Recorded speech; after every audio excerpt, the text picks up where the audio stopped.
The United States Navy manages a $250 billion annual budget, commanding a global fleet of 11 aircraft carriers and dozens of guided missile destroyers. In the spring of 2026, this force found itself stalled in the Strait of Hormuz, held at a standstill by a weapon system that costs less than the fuel for a single carrier's escort. These 5,000 Iranian naval mines are simple metal shells packed with high explosives and basic magnetic sensors. They represent a technology that has remained largely unchanged for over a century. Each mine costs between $10,000 and $50,000.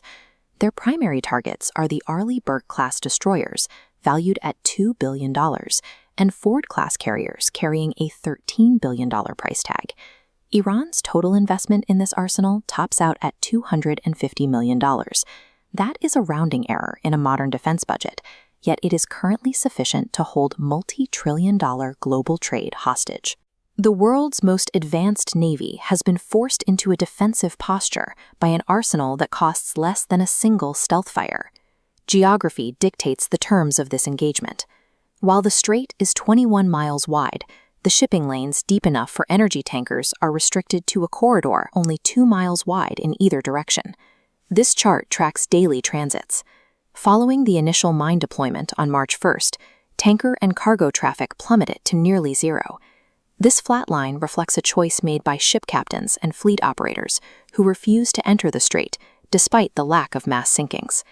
The narrow shipping lanes amplify the threat of every unlocated mine. In such a confined space, the mere suspicion of an explosive is enough to turn a vital trade route into a dead end. Standard military procedure for clearing a mined waterway involves deploying underwater drones to scan the seabed and neutralize individual explosives. These drones are limited by physics. They operate at a search speed of only 4 to 6 knots. In a waterway with powerful, shifting tides, the process of clearing a 21-mile-wide strait becomes a multi-month ordeal. Because Iranian forces laid these mines haphazardly without anchors, they drift with the currents. A channel cleared on Monday might be recontaminated by Tuesday, effectively resetting the clock on the entire mission. Physical clearance cannot happen fast enough to prevent a global energy shock. The math of the search is too slow to save the supply chain. Tehran's objective is to cultivate enough doubt to trigger a financial reaction that does the work for them. When an unverified mine threat is declared, marine insurers trigger a notice of cancellation. This immediately pulls standard coverage for any ship attempting to enter the area. To reinstate that coverage, ship owners must pay a war risk premium. These rates have spiked by 1,000%, reaching up to 5% of a vessel's total value for a single trip. For a standard tanker, this means a captain must produce several $1 million in extra cash just to begin a single transit through the strait. Iran used the possibility of a collision to trigger an instant financial blockade. This accomplished through balance sheets what a traditional naval blockade of warships never could. Nations like India, which depends on this route for 85% of its oil, cannot afford to wait months for the U.S. Navy to secure the shipping lanes.